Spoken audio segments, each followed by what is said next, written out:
4396. Yan. Okay. Lakas nga natin yung ating aircon. Maabot mo yan. Okay. Alright. Ngayon po magkakaroon tayo ng panauhin. Pakitanggal nga natin ito kaya. Ano ha? Ito. Dito. Yan. Tsaka yung ano niya. Pero hindi pa sa nakikita, no? Alright. Okay. At panauhin mula po sa Rotary Club. Isang Rotary Club dito po sa District 3810 ng Rotary International. Makapanayan po natin siya. At ito pong pakikipagpanayam na ito ay atin pong isasagawa Lunes, Miyerkules, Biyernes sa kapahintulutan ng Panginoong Diyos at sa kapahintulutan ng DYKA, kapahintulutan ng DYMS, Action Radio Katbalogan, kapahintulutan ng iba't ibang himpilan ng radyo at himpilan ng cable TV kung saan tayo po ay nagsasaimpupuin ng sambayan. Okay? Alright, inantayan lang po natin. Inantay po muna natin ang ating makakasama sa talakayang ito, si President Karina Rodriguez ba? O sige. Okay, Karina Rodriguez. Okay, nandiyan na po siya sa paligid ng himpilan, pero mukhang wala siyang maparadahan. In the meantime, tuloy-tuloy po tayo sa ating paglilingkod. Katulad po na binabanggit natin, pwede na kayo mag-text sa 0922-833-4396. 0922-833-4396. 0922-833-4396. Yan po ang ating telepono na pwedeng i-text habang tayo po nagsasaimpupuin ngayong araw nito. Araw na ginawa ng Diyos, kaya tayo maggalak, magdiwang, magbigay pupuri sa dakilang lumikha sa lahat ng ating nagawa. Ayan. Mukhang naghahang tayo. Okay, dumako po tayo sa mga nagte-text sa atin at bigyan daan po natin ang mga nag-text sa atin kanina umaga pa. At isa po dito sa mga nag-text sa atin ay si 0922-852-0627. Kaya po natin binibigyan daan itong texting na ito. Bakit ito po ang ating gagamiting inspirasyon sa buhay ngayong araw na ito. Inspirasyon sa buhay. Mga mumunting inspirasyon na mababasa po natin sa Biblia upang magkaroon tayo ng kalakasan, katagumpayan, at magandang kalusugan sa ating pang-araw-araw na buhay. Yan. Pagka po tayo ay sumasandal sa salita ng Diyos na mababasa sa Biblia, magkakaroon po tayo ng kalakasan, katagumpayan. Magkakaroon po tayo ng kagandahan ng kalusugan sa lahat ng sandali ng ating buhay. Yan po ang katotohanan pag tayo nagpapasakop sa Diyos sa pamamagitan ng Kanyang mga salita sa Biblia. Alright, ito po. Hango po ito sa awit 118, versikulo 8. Sinasabi pong ito ang siyang pinakagitnang bahagi ng Biblia.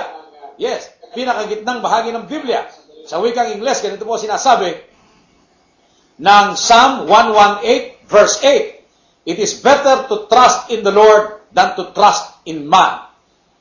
Malayong dihamak na dapat tayong magtiwala sa dakilang Diyos kesa tayo magtiwala sa ating kapwa-tao. Tunay nga po, wala pong magagawang tao para maging mabuti at mahusay ang ating buhay. Wala pong magagawang tao upang magkaroon tayo ng katatagan, magkaroon tayo ng katagumpayan, magkaroon tayo ng magandang kalusugan. Ang magagawa po ng tao ay magkaroon tayo ng pananampalataya at pagtitiwala sa Diyos. At ang dakilang Diyos ang siyang magbibigay sa atin ng lahat ng ating kailangan sa ating pang-araw-araw na buhay. Alright? So maganda po ito, mga awit 118, versikulo 8. Mga awit 118, versikulo 8. Ayan. Yan po yung sinasabi. It is better to trust in the Lord than to trust in man. Yan po yung kanya sinasabi. Alright? Palapitin na natin dito ating panauhin si Madam President Karina Rodriguez at ating siyang makakapanayam. Sige, maupo ka na classmate habang wina-wind up ko itong bigyan na natin ang ating mikropono. Yan, okay? Alright? Okay. Ano ba mas maganda? Ito ba? Yan, okay? Ito ka, classmate, ha? Okay. Tapos ito. Hello? Ayan, kita mo, malakas din. Classmate. Okay, sandali lang. At yan po ang ating inspirasyon sa buhay. Bigyang daan natin. Nabigyan daan na po natin. It is better to trust in the Lord than to trust in man. Psalm 118, verse 8. Higit na makabubuting magtiwala sa Diyos kesa sa magtiwala sa tao. Ang tao lang magagawa. Iintrigahin ka lang yan. Subalit ang Diyos, labis-labis, siksik-liglig, nag-uumapaw ang kanyang pagmamahal sa atin. Alright. Okay. Tuloy-tuloy na po tayo at inuulit po namin. Patuloy po kayong sumusubaybay sa inyong palatuntunang kakampi mo ang batas sa bayang sumasayang papuwid. Dito po sa DYKA, sa Catholic Media Network ng San Jose Antique.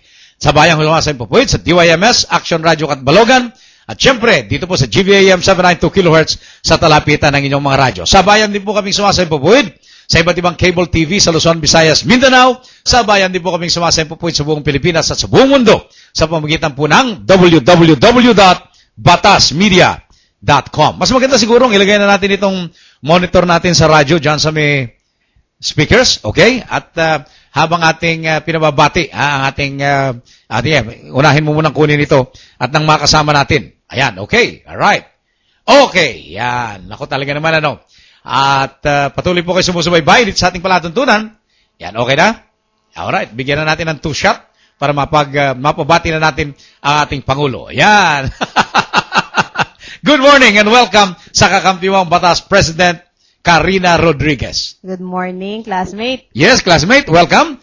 At lubos kaming nagpapasalamat sa Panginoong Diyos sa ngalan ni Jesus na ikaw ay nakasama natin ngayon dito sa ating palatuntunan.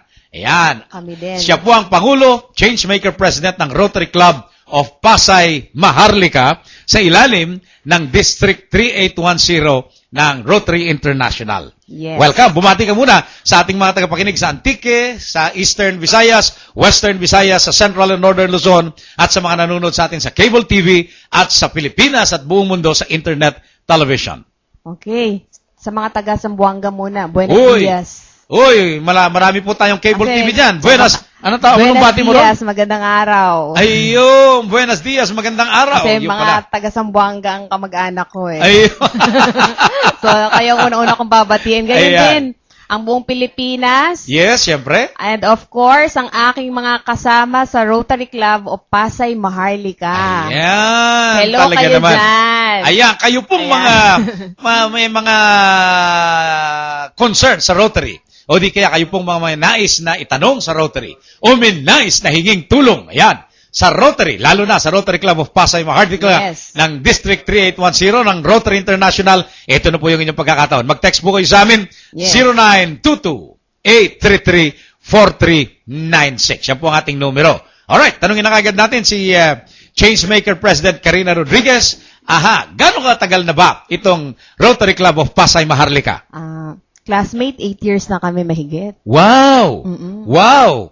Congratulations! Ibig sabihin, yung mga kasapi ninyo, tuloy-tuloy sila sa kanilang paglilingkod sa nakaraang 8 taon na. Yes. Ayan! At gaano karami na ba ang mga kasapi ng Rotary Club of Pasay, Maharlika sa kasalukuyan? Ang charter strength namin ay 25. Yes! Wow! And marami kami incoming new members. Wow! Congratulations! Ikaw ba ina-induct na? Yes. Oo. Actually, kagabi, classmate. Kagabi sa Jeff Rocks. Yes. Ayan. Ano ba yung ibig sabihin ng Jeff Rocks para sa mga Of course, Rotary Club sa Pasay? Joint efforts of Rotary Club Pasay Mahal. Pasay Maharlika na sabi ko. Sorry kasi pag Magagalit napasay, sa'yo mga kasama mo, ha? nag-automatic kasi yung pag Ayun. sinabi ko Pasay, mo automatic yung Maharlika eh. Ayun, Oo. talaga ha? Joint efforts of Pasay Rotary Clubs. Yes, that's right. Ayun, Jeff Rocks. Ayan. Yan po yung organisasyon ng mga Rotary Club na nakabatay o nakabase sa Pasay City. Yes, that's right. Gano'ng karami pa yung mga clubs na yan dyan sa Jeff Rocks? We have 14 clubs. Wow, napakarami pala ninyo. Kaya pala, napatagal ng induction nyo kagabi. Actually, alauna. Mag-alas 2 na ako nakauwi sa Naku talaga naman, Kita mo naman yung paglilingkod na yan. Alright.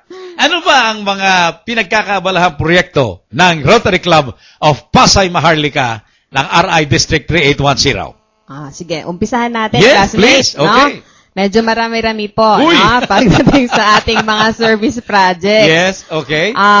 Pero ang talagang focus natin is in vocational service. Okay. We have vocational service wherein we train now yung mga out-of-school youth, no? Ay nagtitrain po ng pagpipaint ngayon ng sasakyan. Uy, car painting. Yes. Ibig sabihin yung parang naglalatero. Painting spray. Yung Spray painting. yung kasi di ba ni-spray yun sa kotse. Yes, okay. Hindi siya yung binabrush. Okay.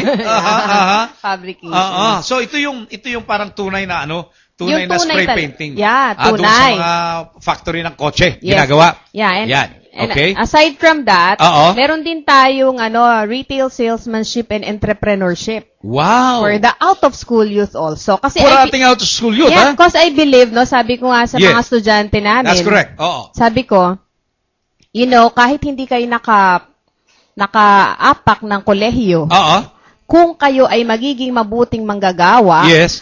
i-retain kayo ng kumpanya. Correct. At kayo ay i-hire kung meron kayong skills. Ayun, may kakayahan. So, you ha? have to prove to them that you can do something na kayo ay makakagawa ng Yes. kayang gawin ng mga college Alright. graduates. Napakaganda ng layunin mo riyan, ha? Yes. Tingnan nga natin, tuloy-tuloy bang monitoring ng ating Rotary, yan, dito ako, yan. Okay na ba? Tuloy-tuloy ba ang ating connection sa iba't ibang himpilan ng radyo? Alright, tuloy-tuloy. Sige, nasa camera 2 ako, ha? Okay? Alright, sige. Pasensya na po kayo.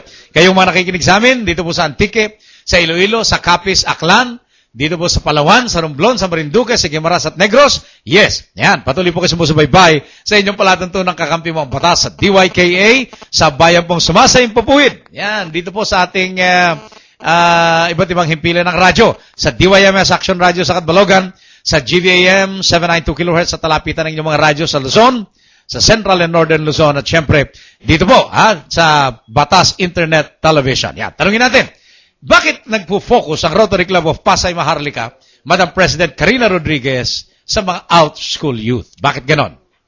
Because naniniwala kami na marami po kasi talagang out of school youth. Yes, no? okay. Ang nangyayari po kasi ganito yan. According to the statistics, Yes. sa 10 daw na nag-aral ng grade 1, Oo. 6 lang daw ang nakaka-graduate ng elementary. Wow, sa 10 na nag-aaral ng grade 1. Doon sa 6 na yon, Oo. ang makaka-graduate ng high school, 4 Okay. na lang. 4 na lang. Pagdating ng college, 1 na lang. Isa na lang. Wow. So, ibig sabihin, napakarami pala. 90% Yes. ng ating youth ay hindi Tapos nakaka-graduate ng ng kolehiyo. college. Oo. So, kaya doon kami nagko-focus Yes. kasi kailangan kasi nila ng ng trabaho. Yes. Okay. So, kung wala silang trabaho, walang pagkakaabalahan, mag-aasawa yan, no? Yes. Mag-aasawa, Good. magkakaroon ng mga anak, at pag nagkaanak, walang trabaho, ayan na. Kumbaga, domino effect na eh. Yes, yes. Yes, so napakaganda. Dahil binibigyan nyo sila ng kasanayan upang magkaroon ng pagkakataon na makapagtrabaho, magiging mahusay, magiging mahusay yung kanilang buhay. Magiging useful Opo. members of society sila. Opo, instead na siyempre nakatambay, ganyan. So, Oo, yes. Mukhang naka-pan right ako, di ba? O sa aking kanan, ito. Yan. Okay, alright. Sige, ngayon, ang gusto kong itanong sa iyo, gaano karami? Paminsan-minsan, paumanhin mo kung mag-i-English tayo because I understand that Rotary International will have to see this video subsequently. And in fact, this is the reason why the Rotary Club of Intramuros, my own club, is undertaking as a flagship project these interviews of changemaker presidents from District 3810 as part of the three-pronged RI strategic plan, one of which is enhancing public image. Yes. Now then, let me ask you now,